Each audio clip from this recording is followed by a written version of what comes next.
বিরুদ্ধে আটু বাড়াই দেয়।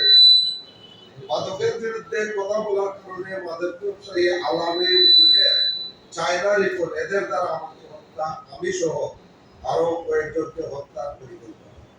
রুহেল ও আলামিন জেল থেকে নির্যাতিত শ্রমিক পরিচয়ে রুহেল ও আলামিন জেলে থাকায় নির্যাতিত শ্রমিক পরিচয়ে নূর আলম, শামীম, ফয়েজ, ফারুক তারা তারা ষড়যন্ত্র করে আমাকে হত্যা করে।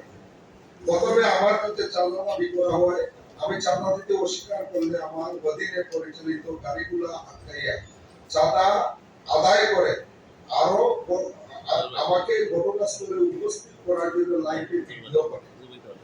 আমি উপস্থিত না হওয়ায় তাদের হত্যা পরিকল্পনা ব্যর্থ হয়।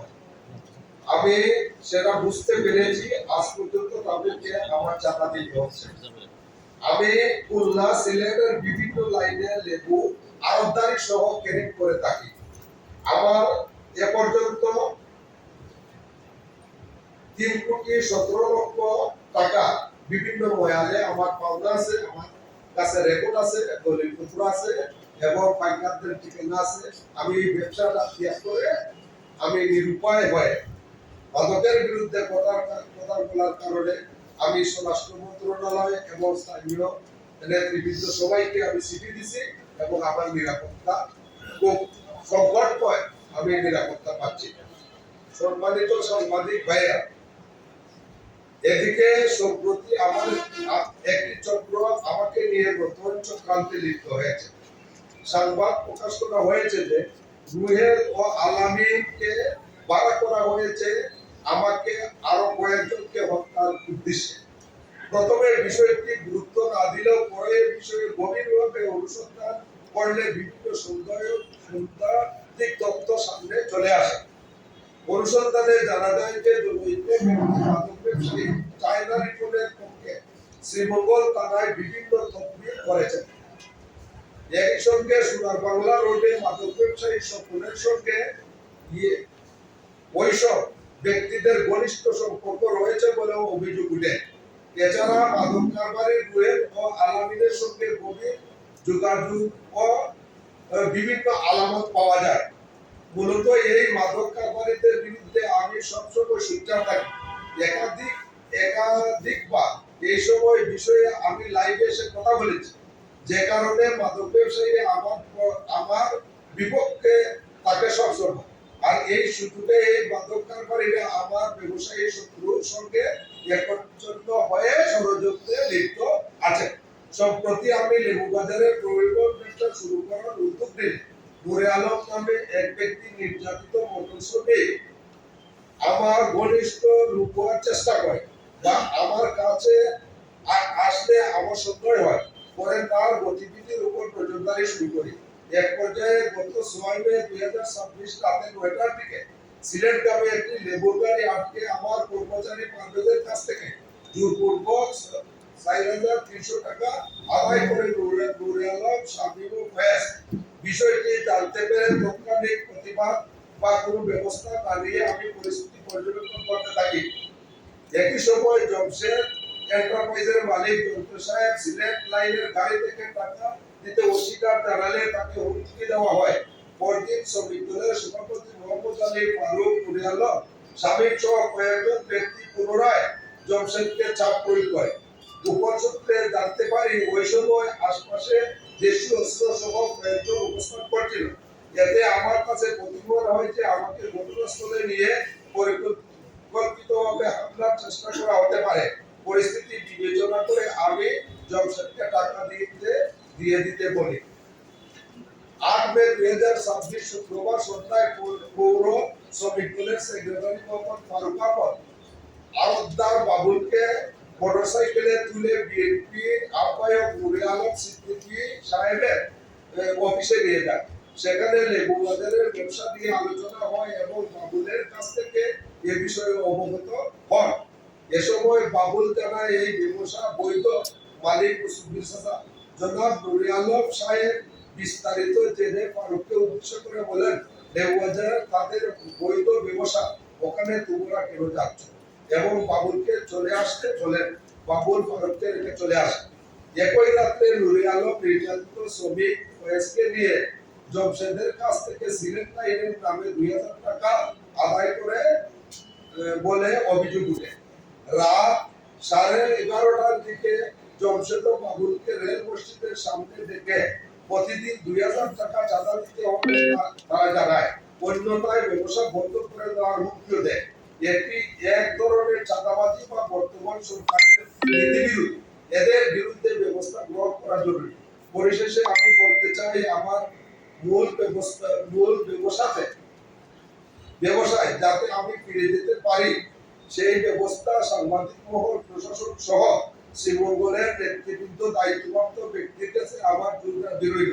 আমি এই সংবাদ সম্মেলনের মাধ্যমে আমার ব্যবসা ফিরে পাওয়ার জন্য আমি অনুরোধ জানাইলাম। আমি এই বিষয়ে আরো কিছু বিশদ আলোচনা আনতে চাচ্ছি। লাইভে পরের দিন দেখলাম যে শ্রমিক দলের সভাপতি মোহাম্মদ আলী সাহেব, নুরে আলম এবং ফারুক মুজিব সাহেবের ছবি উপরে লাগাইয়া লাইভ করেছে। আমি আসলে নির্যাতিত শ্রমিক নামে কোন সংগঠন বাংলাদেশে আছে এটা আমি জানতাম না। নুরে আলম যখন নির্যাতিত শ্রমিক আমাকে পরিচয় দিল, তখন আমি তার রেজিস্ট্রেশন নাম্বার দেখতে চাই, তখন দেখি রেজিস্ট্রেশন নাম্বার নাই। আমি চিন্তা করলাম যে এই সংগঠনের নেতাকে। আমি যখন দেখলাম যে নুরে আলম মুজিব সাহেবের ছবি লাগাইয়া শ্রমিক দলের অফিসে আমার বিরুদ্ধে বক্তব্য দেয়, তখন আমার সন্দেহ হইল যে আসলে এই নির্যাতিত শ্রমিক দলটা বোধহয় আমাদের একটি সাময়িক তৈরি করেছে। যদি নাই করেন তাইলে উনার ছবির আমার বিরুদ্ধে লাইভ যে কোনো জায়গায় বসে উনার ছবি লাগাই আমার বিরুদ্ধে লাইভ করবে। আমরা যারা এই শ্রীমঙ্গল আছে সবাই উনাকে বলতেছি। উনি আমার বিরুদ্ধে আমার যারা বিরোধিতা করতেছে এদেরকে আশ্রয় করে এবং আমাকে উনি শত্রু ভাবেন কেন, বিষয়টা আমার পরিষ্কার কথা। শ্রীমঙ্গলের আপামর মানুষ আমার বিচার করে দিবেন আমি মুজিব সাহেব কি করে করেছি। মুজিব সাহেব অসন্তুষ্ট, আপনি শ্রীমঙ্গল থাকতে পারবেন না। আমার অনেক বন্ধু বান্ধব আছে, এখানে উপস্থিত সাক্ষীগণ আছে। তখন আমি বললাম মোহাম্মদ আলীকে যে মুজিব সাহেব কেন আমার উপরে বিরক্ত হবেন, আমি ওনার সাথে দুষ্টি করেছি, অন্তত ওকে দুষ্টা আমার জানা উচিত। উনি আমার কক্সবাজারের ব্যবসা আছে, উনি আমার কক্সবাজারের ব্যবসা করতে দিবেন। আপনারা জানেন, শ্রীমঙ্গলের সব জানেন, গত আওয়ামী লীগের আমলে আমাকে লুট করে, আমার অফিস ভেঙে, আমার ম্যানেজারকে মেরে, আমার ক্যাশ লুট করে আমার ব্যবসাটা আওয়ামী লীগ নিয়ে নিয়েছে। সেই ব্যবসাটা আমি আইনও চাইতে পারি নাই। এখন যে নির্যাতিত শ্রমিক এবং শ্রমিক দলের পরিচয় দিয়ে এই ব্যবসাটা আওয়ামী লীগ চাইলে আবার আমার কাছ থেকে লুট করা হলো। আমি কি অপরাধ করেছি? ওগুলোকে আপনার আশা মানলে বিএনপির দর কিন্তু ছোট হচ্ছে। একসময় আপনি লজ্জা করবেন। আপনি দেখবেন প্রত্যেক ওয়ার্ডে নির্যাতিত মানুষ আছে, প্রত্যেকের আহাকার যখন আপনার উপরে পড়বে আপনি পালিয়ে পাস হয়ে চলবেন এবং সেই প্রক্রিয়া শুরু হয়ে গেছে। ঠিক আছে, রাজনীতি করতে আসছেন, সুন্দর রাজনীতি শৃঙ্খলা সৃষ্টি করেন, মানুষ ছেলেদের কর্মসংস্থান সৃষ্টি করেন, সারাদিন ঘুরে প্রায় 12টা-1টার সময় চাঁদার মাঠ হইতেছে, আপনি কি ঘুমেন? আপনি এগুলো দেখেন না? আপনি আমাদের অভিভাবক, আপনি আমাদের মুরব্বী, আপনার আমাদের দিক নির্দেশনকারী, আপনি আমাদের হকের উপরে আছেন। আপনার ব্যক্তিগত বিষয়, আপনি ব্যক্তিকে আমরা 17 বছর দেখেছি, আপনি কিভাবে ছিলেন, আপনার ব্যক্তি পর্যায়ে কতখানি পাওয়ার আছে সেটা আমরা গত 17 বছর দেখেছি। এখন আপনাকে দেখতে চাই 4 লক্ষ মানুষের পাওয়া আপনি কি ব্যবহার করেন। আপনি যদি এই 4 লক্ষ মানুষের পাওয়া ব্যক্তিকেন্দ্রিক ব্যবহার করেন, তাইলে অতীতে একজন ব্যক্তির 30 বছর পাওয়ার খাটাইয়া গেছেন, তার বাড়িতে কুকুরে বাচ্চা বসে বাঁচিলে এখন আপনি মনে রাখবেন আমাকে মারাইয়া ফেলবেন, মারি মেরে ফেলেন। পৃথিবীতে প্রতিদিন 20 থেকে 22 লক্ষ মানুষ মারা যায়, এর মধ্যে আমি আরো অন্যান্য আমি সুবিচার করি। আপনারা মাছের বাটনের ব্যবসা করেন, চাঁদাবাজি করেন, সব ডকুমেন্ট আমাদের কাছে আছে। আমরা ঈদের পরে একটা জনসভা এবং সব ডকুমেন্ট সহ লাইভ একটা প্রোগ্রাম করবো ঢাকা থেকে দেখতে আমরা আগামী চেষ্টা করছি। মানুষ যদি 10 হয় তাহলে জনসভা হবে, 10,000 হলে জনসভা হবে। তবে আমি যেন দেখছি বোর্ড যদি আসা যায় তে অহল বিএনপি আমাদের জনসভাতে থাকবে।